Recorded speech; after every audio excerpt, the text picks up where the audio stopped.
तपाईको आफ्नो र व्यवसायको परिचय दिनुहोस् न।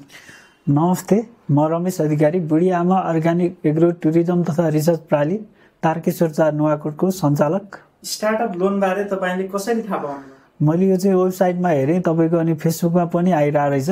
फेसबुकबाट पनि देखेँ अनि एरो नेपालको पेजबाट पनि आइरहेको थियो मेरो फेसबुकमा, त्यस मार्फत मैले एरो नेपालबाट पनि देखेँ।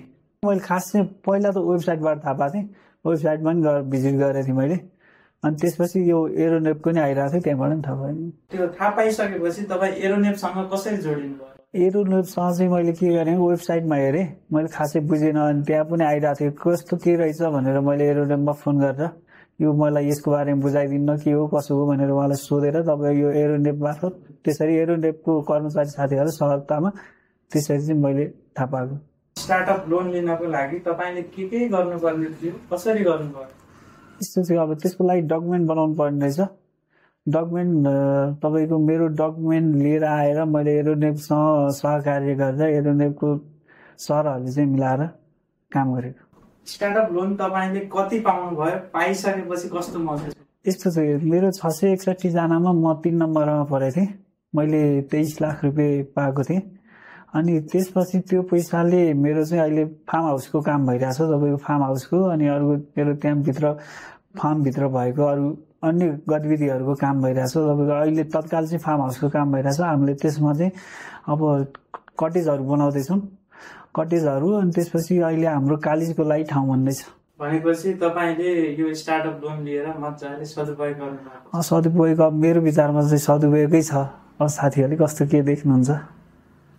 यो स्टार्टअप लोन प्रक्रियामा एरोनेपबाट के कुरामा कस्तो सहायता पाउनुभयो र कस्तो लाग्यो? स्टार्टअपको लागि त एरोनेपले राम्रो मलाई चाहिँ सहायता गरे हो। मैले अझ मैले चिन्जानको साथीहरूलाई पनि यहाँ पठाएको थिएँ एरोनेपमा, त्यहाँ राम्रो गर्नुहुन्छ, त्यहाँ डकुमेन्ट मिलाउनुहुन्छ, त्यहाँ जानु होला भनेर पठाएको थिएँ। मैले सोचे भन्दा राम्रो सहयोग चाहिँ एरोनेपबाट मैले पाएँ। कतिजनाले पाए तपाईँले? मैले रिफर गरेँ, 3 जना रिफर गरेको थिएँ, 3 जना हामी 4 जना नुवाकोटबाट 4 जनाले पाएँ।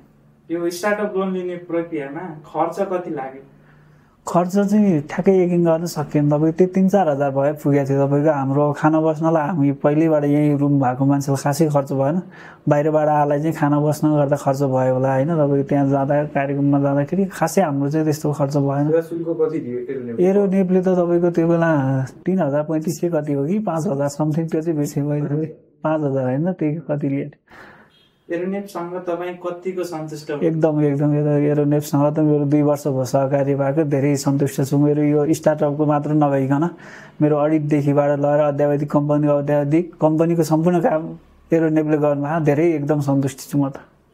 यो वर्ष स्टार्टअप लोन लिन चाहने व्यवसायीहरूलाई तपाईँ के सुझाव दिनुहुन्छ? मेरो सुझाव भनेको एरोनेपमा जानु होला, त्यहाँ गएर उहाँको त्यहाँको साथीहरूले जम्मै त्यो गरिदिनुहुन्छ, तपाईँहरू ढुक्क भएर जानु होला। मैले पनि त्यहीँबाट त्यो एरोनेपको सहकार्यमा पैसा पाएको हो, तपाईँहरू पनि त्यहीँ जानु होला भने भनिदिन्छु।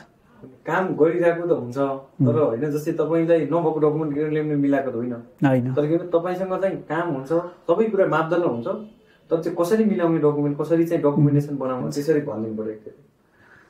अब यस्तो हुन्छ, काम चाहिँ अब हामीहरूले गरिरहेको हुन्छौँ, काम त अब गरिन्छ नि त, तपाईँ कसरी के गर्ने। अब यस्तो हुन्छ, हामीसँग नलेजै भए पनि डकुमेन्ट मिलाउनु सकिँदैन। हामीले कस्तो डकुमेन्ट कहाँ चाहिन्छ भन्ने कुरो अझ हुँदैन। हुन त म पढाइको हिसाबमा त डिग्री पास गरेको छु, त्यही पनि म एरोनेपसँग आएर काम गर्दाखेरि एरोनेपसँग काम गर्दा चाहिँ के हुन्छ, सजिलो हुन्छ। डकुमेन्ट उहाँहरूले भयो कसरी के गर्ने थाहा हुन्छ नि त डकुमेन्ट, त्यो हिसाबले एरोनेपसँग काम गरेको। Aeronet Biz Connect, an initiative of Aeronet Consulting Services.